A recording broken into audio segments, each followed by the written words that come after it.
પર્યુષણમાં ભોજન અને સ્વાદ તો ખરા, પણ પર્યુષણના નિયમો પ્રમાણે. શું તમે માનશો કે આ દાલ મખનીમાં કોઈ જ લીલોતરી નથી વાપરી, અને એ પણ આખી રાત રાજમાં પલાળ્યા વગર બનાવી છે. અને આ છૂટા છૂટા જીરા રાઈસ પણ ફક્ત કુકરમાં 3 સીટીમાં. તો એનું સિક્રેટ આજે હું તમારી જોડે આ વિડીયોમાં શેર કરીશ, પણ એક પણ સ્ટેપ સ્કીપ ના કરતા, નહીંતર જોઈએ એવો ટેસ્ટ નહીં આવે. તો ચાલો રેસીપી શરૂ કરીએ.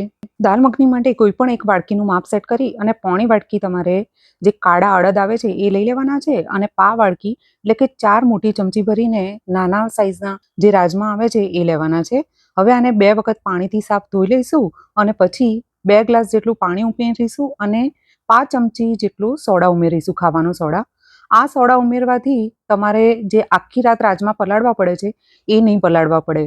પર્યુષણમાં મોટાભાગે શું થાય છે કે આપણી જોડે ટાઈમ નથી હોતો કોઈ પણ કઠોળ પલાળવાનો, તો આ રીતે તમે સોડા નાખી અને ખાલી 2 સીટી વગાડી દેશો ને, તો 3 થી 4 કલાકમાં તો કોઈ પણ કઠોળ સારી રીતે પલળી જશે. 2 સીટી લઈ અને 4 કલાક પલાળી રાખીશું. 4 કલાક રાજમા અને અડદ સારી રીતે પલળી જાય એના પછી કુકરને ખોલી અને જુઓ, આ રીતે ચેક કરશો ને તો આટલા પલળેલા હોવા જોઈએ. હવે આમાંથી સોડાવાળું બધું જ પાણી કાઢી દેવાનું છે, અને આમાં 2 વખત પાણીથી પાછું ધોઈ અને 2 ગ્લાસ પાણી બીજું ઉમેરવાનું છે. આ પાણી ઉમેરી અને આમાં એક તેજપત્તું અને જે તજનો ટુકડો આવે છે એ નાખીશું. થોડું સ્વાદ પ્રમાણે મીઠું નાખી દઈશું, અને પાછી 5 થી 6 સીટી આવે ત્યાં સુધી આને ગરમ કરી લઈશું.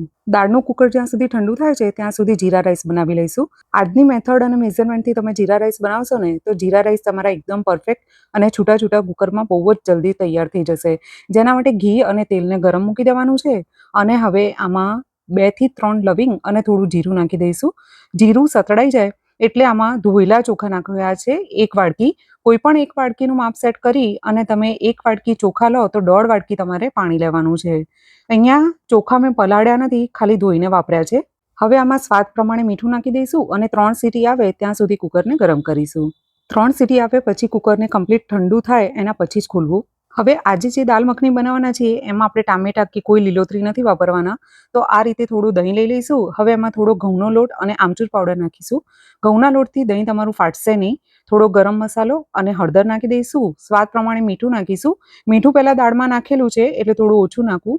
ધાણા જીરું પાવડર, લાલ મરચું પાવડર નાખી અને આને બહુ જ સારી રીતે મિક્સ કરી દેવાનું છે. કમેન્ટ બોક્સમાં મને ચોક્કસ કહો કે તમે મારી ચેનલ ઉપર આગળ કઈ રેસીપી જોવા માંગો છો. દાળનું કુકર ઠંડુ થાય થોડું રૂમ ટેમ્પરેચર ઉપર એટલે આને ખોલી અને આમાંથી જે તેજપત્તું નાખ્યું હતું એ કાઢી લઈશું, અને થોડું આને આ રીતે મેશ કરી દઈશું પાઉંભાજી મેસરથી. હવે એક બાજુ કઢાઈ ગરમ મૂકી દઈશું. આમાં 2 મોટી ચમચી ભરી અને ઘી અને 1 મોટી ચમચી ભરીને તેલ ગરમ મૂકીશું. હવે આમાં જીરું, અજમો અને ઇલાયચીનો પાવડર નાખીશું.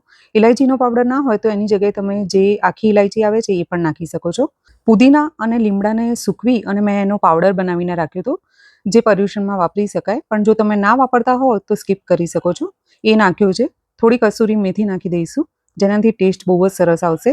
થોડી હિંગ નાખીશું, અને હવે જે મસાલાવાળું દહીં કર્યું હતું એ નાખી દઈશું.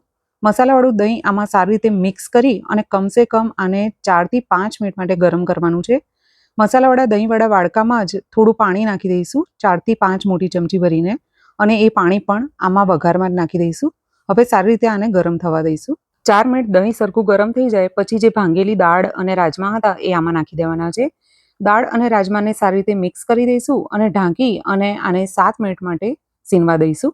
ઢાંકણ હટાવી અને દાળને એક વખત હલાવી લઈશું 7 મિનિટ પછી, અને હવે આમાં મલાઈ અથવા તો પછી થોડું દૂધ અથવા ઘી નાખી દેવાનું છે 2 મોટી ચમચી ભરીને. જો તમે મલાઈ ના રાખતા હોવ પર્યુષણમાં તો તમે ઘી પણ આમાં ઉમેરી શકો છો. ઘીથી પણ ટેસ્ટ બહુ જ સરસ આવશે. પાછું ઢાંકી દઈશું અને 2 થી 3 મિનિટ માટે આને સીનવા દઈશું, જેથી એકદમ સરસ ટેસ્ટી દાળ તૈયાર થાય. જો 3 મિનિટ પછી દાળ આપણી તૈયાર છે. હવે આને જીરા રાઈસ જોડે સર્વ કરીએ. તો જોયું તમે, કોઈ પણ લીલોતરી વાપર્યા વગર અને પર્યુષણના બધા નિયમોને અનુસરીને પણ કેટલી સ્વાદિષ્ટ એવી દાલ મખની તૈયાર થઈ. જો રેસીપી ગમી હોય તો લાઇક કરી અને શેર કરવાનું ભૂલતા નહીં, અને ચેનલને સબસ્ક્રાઇબ કરી જોડે આપેલી ઘંટડી દબાવી દેજો, એટલે નવી પર્યુષણની રેસીપી જે પણ આવે એ તમે સૌથી પહેલાં દેખી શકો. તો ચાલો મળીએ આવતી વિડીયોમાં. જય જિનેન્દ્ર.